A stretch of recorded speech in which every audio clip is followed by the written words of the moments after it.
Hello everyone, and welcome back to another episode of Cooking with Crimbo. Today, we're making steak. Now, believe it or not, this is something I see a lot of people mess up all the time. So I'm going to outline 3 things that you can do to make your steak better.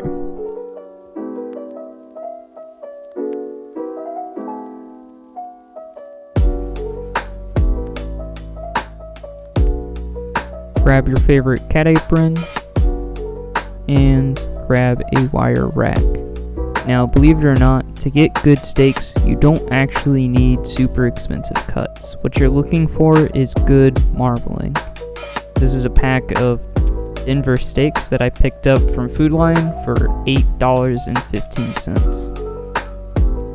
This is actually one of the things I see a lot of people mess up. They go for these super expensive steaks that are like $30 cuts, and then they end up tasting really bad just because they don't know how to fully prepare them.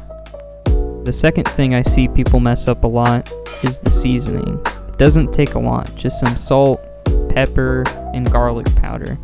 Oftentimes I see people toss like 5 or 6 seasonings onto their steak, and what ends up happening is you just taste all the burnt seasoning instead of the meat.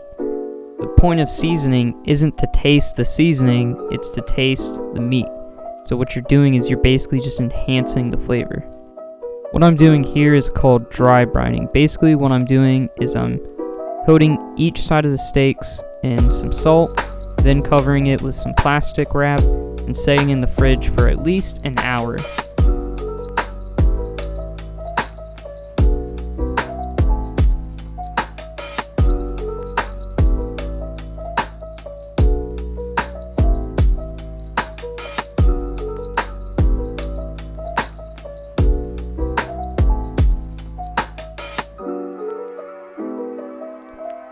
Once an hour has elapsed, we're going to go ahead and take out our steaks, and you'll notice that the meat is a deeper color of red.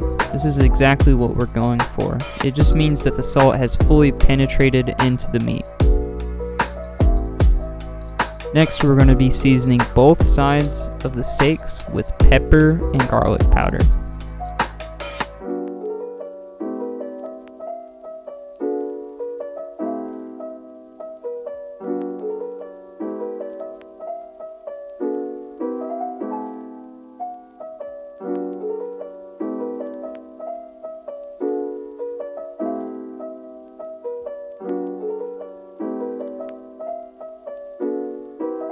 Once we're done seasoning, we're going to go ahead and set it off to the side and grab a pan.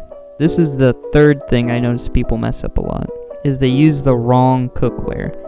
For steaks, especially for pan searing, you're going to need to use something that's not non-stick. Use something like cast iron or stainless steel that will actually allow the steak to stick. On medium-high, pour in about a tablespoon of a high smoke point oil, such as avocado oil. Notice you didn't fully open the bottle. Yep, there you go. And then we're just going to spread it around. Try to get it as even as you can.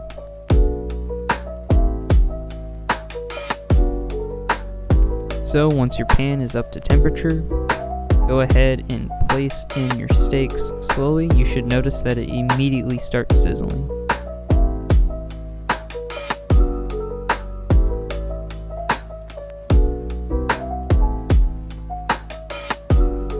So this is where it's important to use the right pan. So you'll notice that I'm testing to see if they're ready to flip or not by seeing if they're actually unstuck from the pan. In a non-stick pan, this wouldn't be possible. You'd also not get a beautiful crust like this.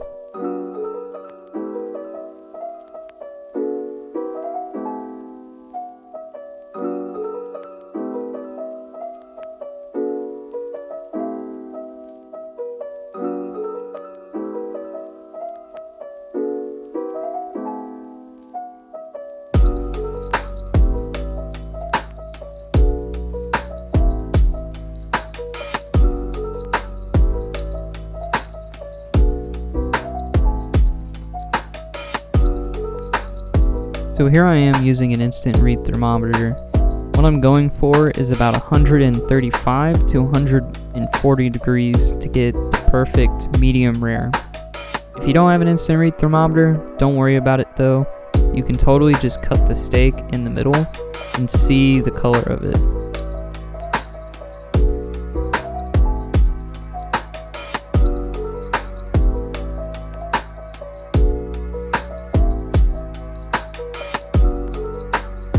So once your steak is at the temperature that you want it, go ahead and take it out of the skillet and place it on a plate. Make sure to put some tin foil over it, and what you're going to do is you're going to let it rest for 15 to 20 minutes. This is very important because it's going to let the muscle fibers relax and you're going to get a juicier, more tender steak.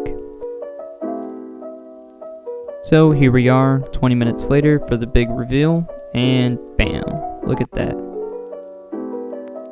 If you see some red juices, don't worry, it's not blood. It's actually a protein called hemoglobin.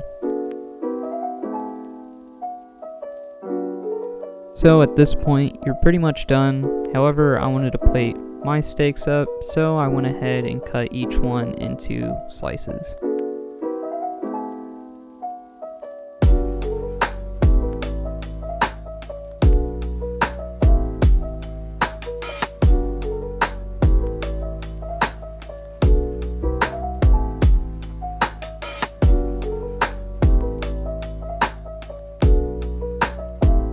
It came out a little bit more rare than what I expected, but after giving it a try and almost having a stroke, I'd say that it's probably one of the best steaks that I've ever made.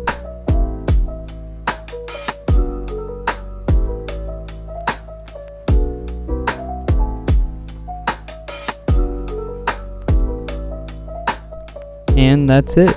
I hope you learned something. If you liked the video, go ahead and leave a like. If you feel so inclined, go ahead and subscribe. Next week's video will be on burgers, so look forward to that.